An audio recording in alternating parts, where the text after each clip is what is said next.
Hello, church. Obviously, if you're watching this today, we are out again from gathering together here at St. John's due to the weather. So I hope that you are safe, warm, as my mother would say, snug as a bug in a rug. Either having already enjoyed or getting ready to enjoy maybe some of your favorite snow food. Mine is soup and grilled cheese sandwiches, which we are going to enjoy today. As we begin to get together, there are a couple of announcements, things we want you to know about. One, again, please know that anytime there is a weather event, a weather issue, we will be sending out a church-wide announcement indicating, telling you what whether we're going to be open or not.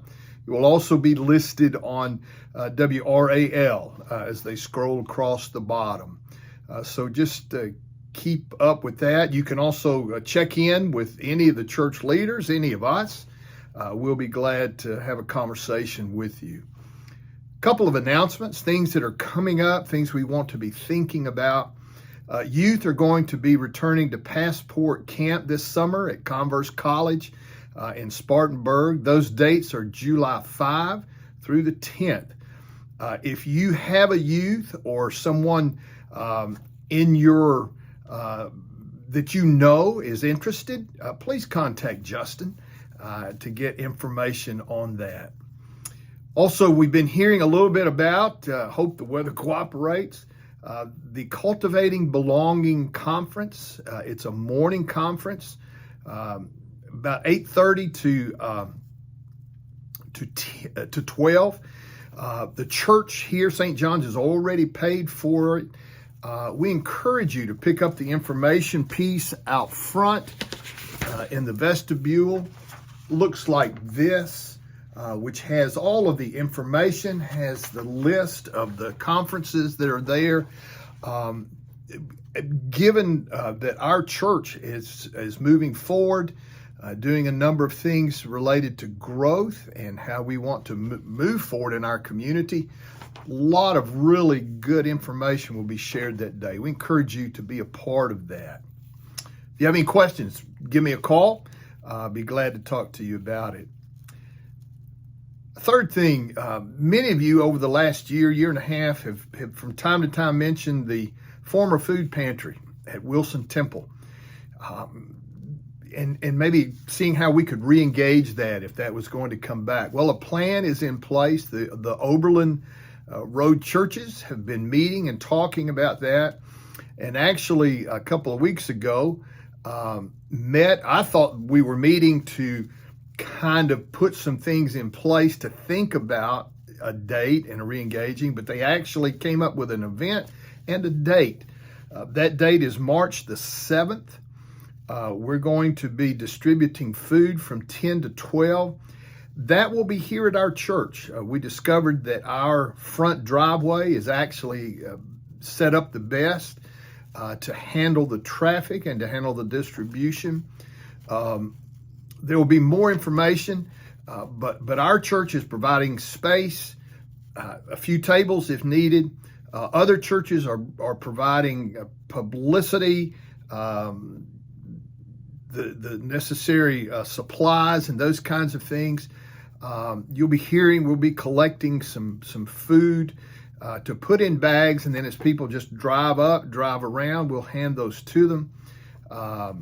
But I think there's some real excitement among Oberlin Road churches about getting that reestablished. We are glad you're here today.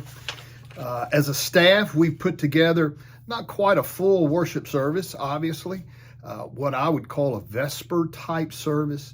But we want to share some scripture, some music, recorded music, and a meditation today as you are there enjoying the warmth of your home and the beauty of the snow. In the places where we are, let us prepare our hearts for worship.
Would you pray with me? Lord, we are gathered today as your church in many places. The weather has certainly prevented us from gathering together face to face, but our hearts are joined together as we come and share these few moments, thinking together, listening together, praying, sharing. Lord, I pray that you will be with each of us. I know that you are. I give you thanks that you are gathered with us in all the places that we are.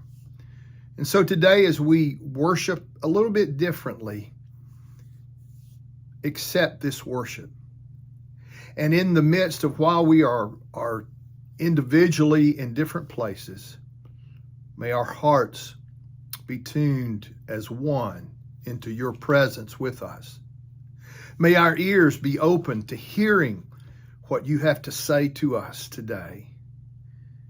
May our minds grasp maybe some new thoughts, and may our hearts be turned towards you, even today, as we gather for worship.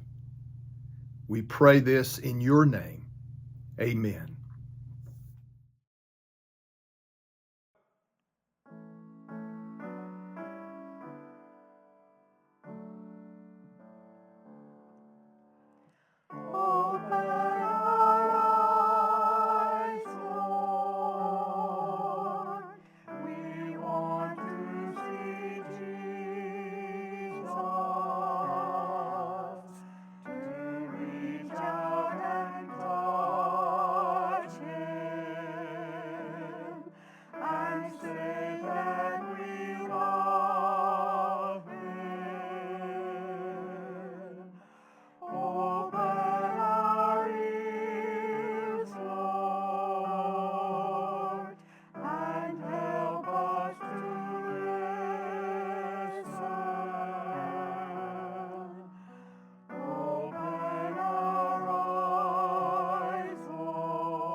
Our New Testament reading this morning comes from the Gospel according to Luke, chapter 12, verses 35 through 40.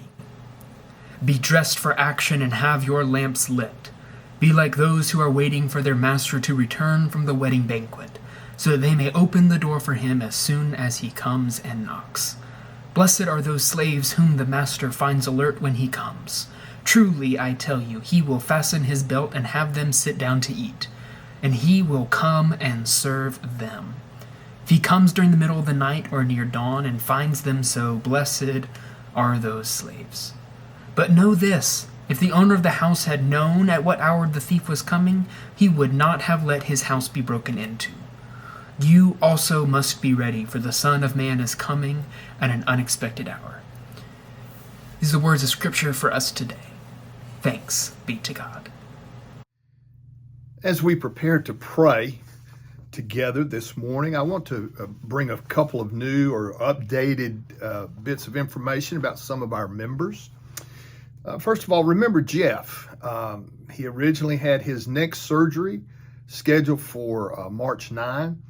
However, that may be interrupted now due to some dental information, some dental work that's going to need to be done. So remember Jeff as he navigates all of these health issues in the coming weeks and months. Also, we got word from Van Jones. His hip replacement surgery will be March 26th at Rex. Norma Little is at Rex Rehab, and she is doing well. Her surgery, they felt very good about the outcome of it, and she is now engaged in getting strength back in her legs that she might return home and to the activities that she loves. We also want to remember Mike Santawasso. Got word just recently that his mother, Emily, has died. So please remember Mike and Becky in your prayers as they navigate this new normal for their family. Would you pray with me?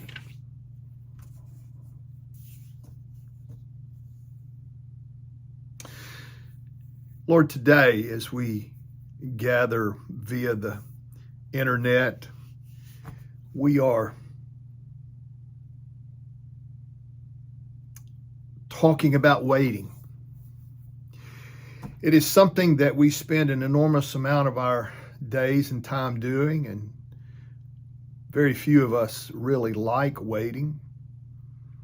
We are an impatient lot of people. We have things to do, places to go, people to see, and anything that slows down our schedule just irritates us.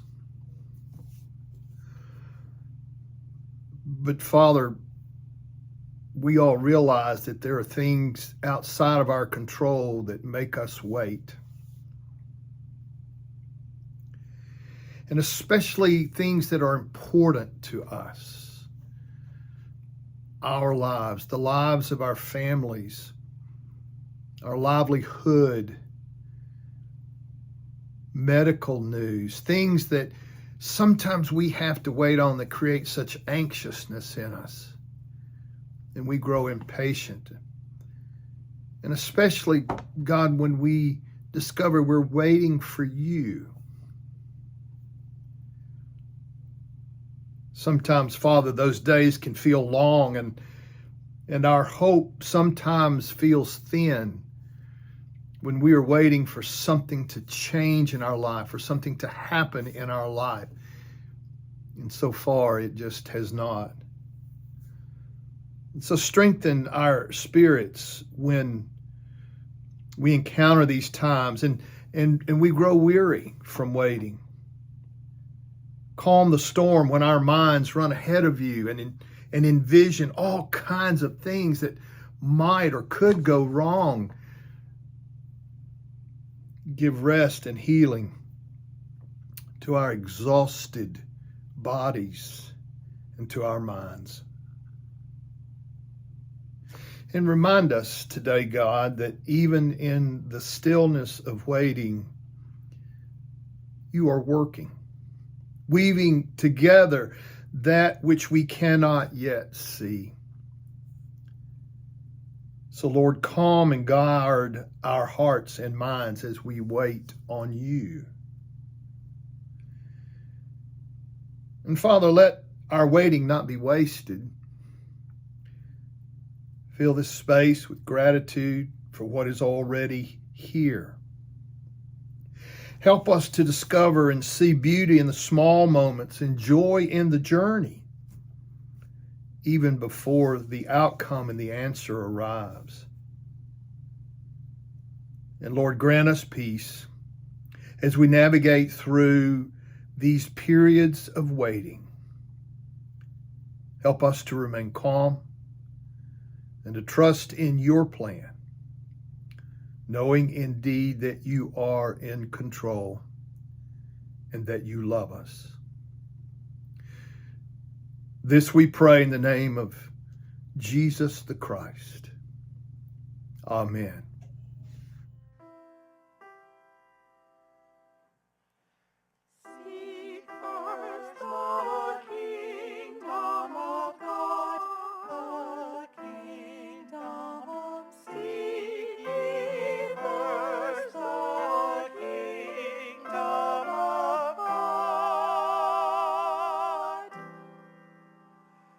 And all these things shall be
Would you join me now as we read Scripture together?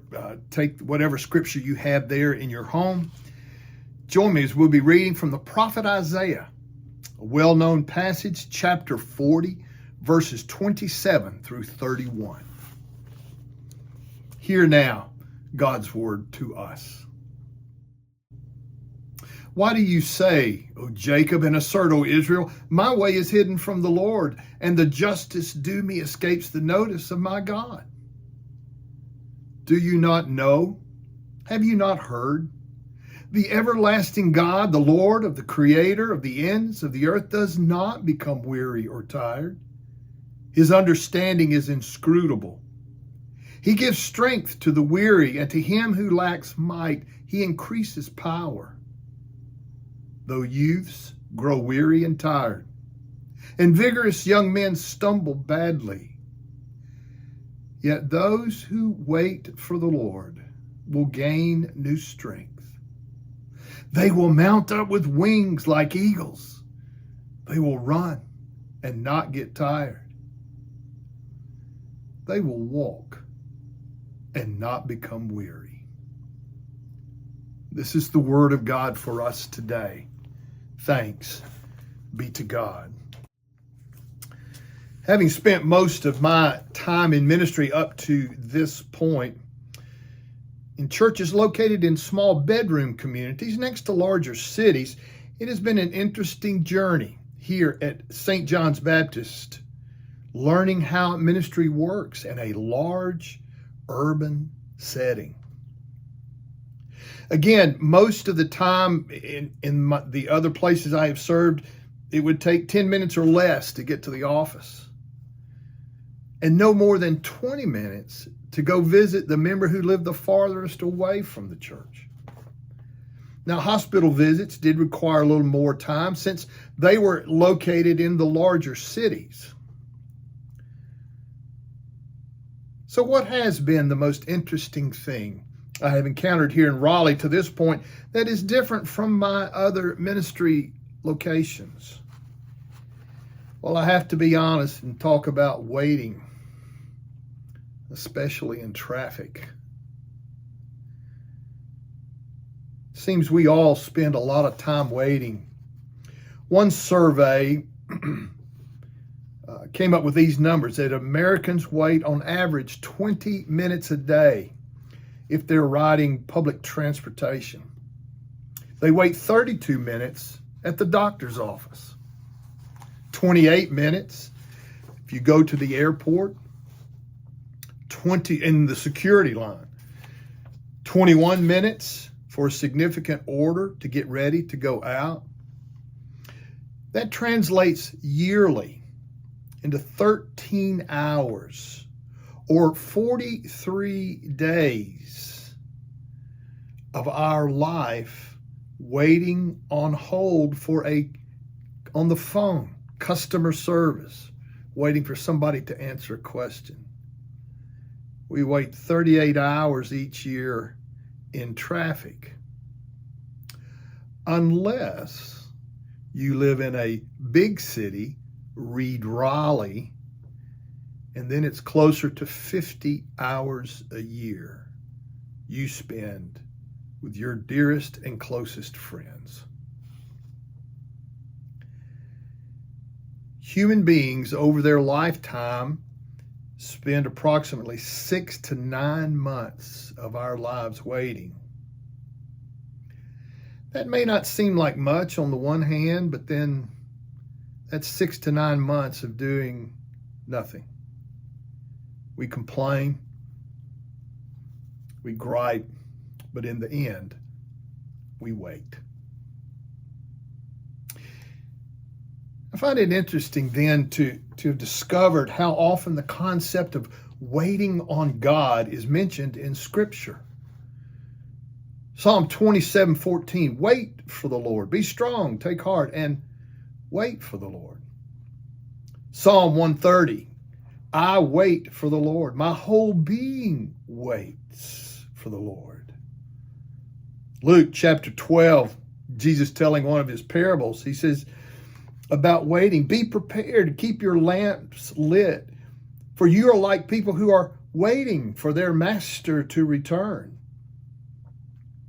Lamentations 3. The Lord is good to those who wait for him. It is good then that one should wait quietly for the Lord. Or our text today, that great passage from Isaiah, but those who wait for the Lord will renew their strength, and they will soar on wings like eagles. They will run and not grow weary. They will walk and not faint. It seems that waiting on God is integral to a believer's spiritual journey, reflecting a heart that is tuned into God's will and God's timing. It seems to be a simple commandment. Wait on me, said the Lord. And yet, we seem to have a great deal of difficulty obeying and liking that command. So many of us, like me in this church, were raised with the saying, idle hands are the devil's workshop. We were taught to always be doing something. Don't just sit there, my dad used to say. Get up and do something. What do you want me to do, Dad? I don't care, but do something.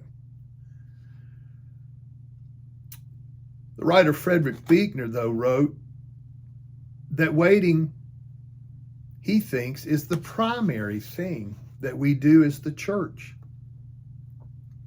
We've often talked, and we talk quite often about waiting for Christ to come again.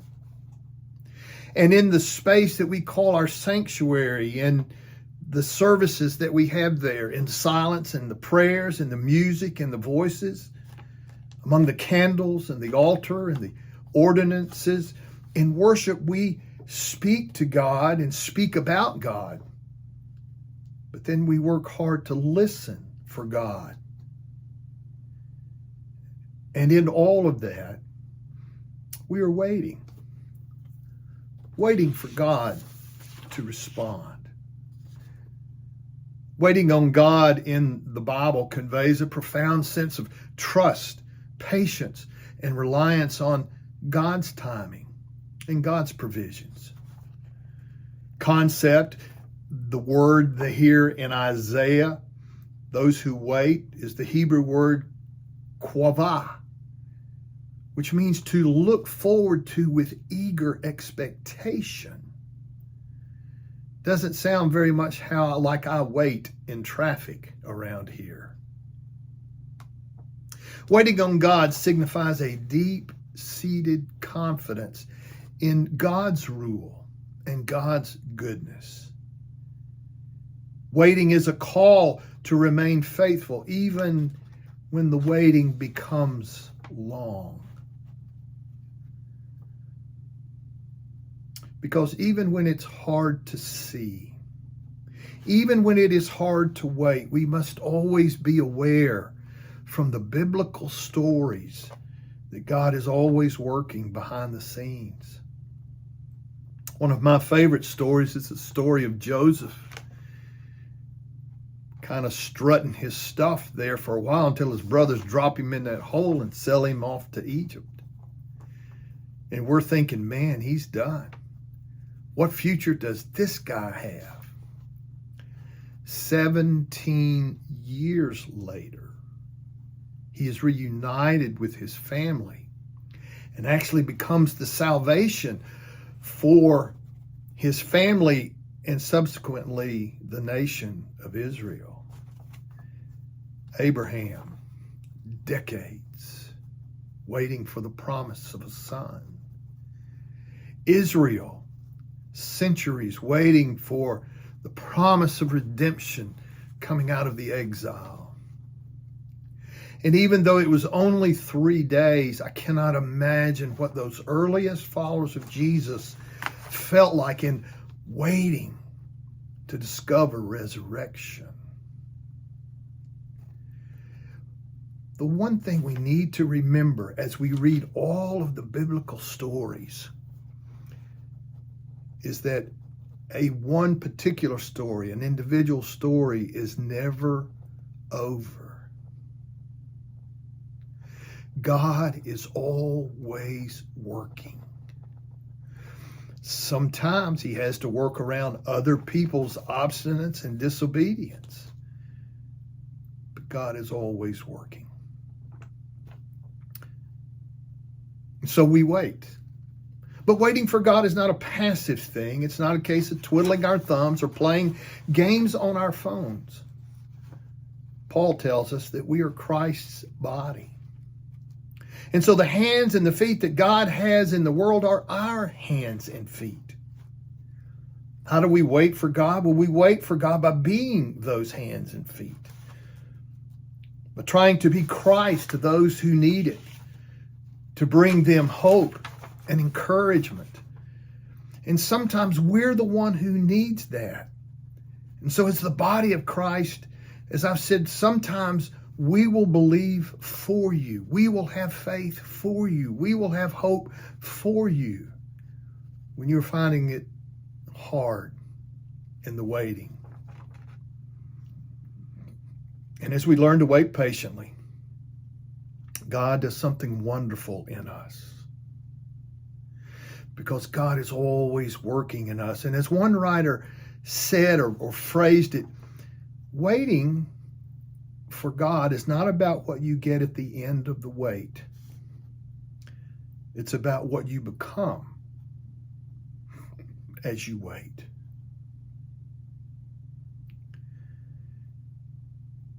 And then from our text today, this incredible promise of God. Those who wait on God will fly. It has always been, if I ever found a genie, one of my wishes would be the power, the ability to fly. I used to have dreams, a lot of flying, and then I think I've gotten too old. I'm afraid I might break something when I come back down. But I can remember waking up from those dreams, having the ability and having the experience in that dream of just flying like Superman. And it was great. But that's not all the promise that's there. God says if you can't fly right now, at least you'll be able to run. And you'll run and not grow weary. I've shared with you before, I ran one marathon. I was out of my mind. But it was on my bucket list and I checked it off. But I can tell you, about mile 22, mile 23, I was a little beyond weary. But I did run. But I think maybe the greatest promise from Isaiah is not that we will fly. That'll be great. And we will fly someday. Maybe just joy and celebration, but we'll be flying. Before that, we might find ourselves running. But for me, here's the real promise. You shall walk and not stumble. I have heard over the last 40 years, folks who are in a period of waiting for a diagnosis, waiting for a healing, waiting for a change, a positive change in some situation. And I'll sit down with them and I will say, how are you today? Sometimes they will say, all I can do is just put one foot in front of the other.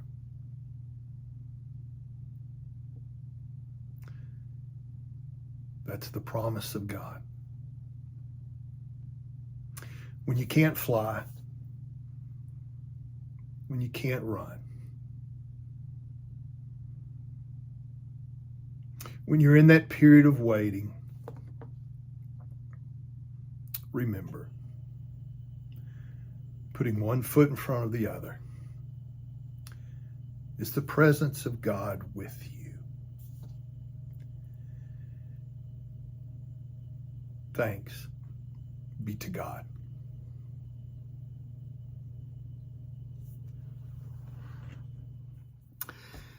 As we prepare to leave this Vesper service that we've enjoyed together, it will be my prayer that in the days, weeks, and months to come, that learning to wait on God will become not only less of something you dread, but actually something you engage, something that you find more meaningful.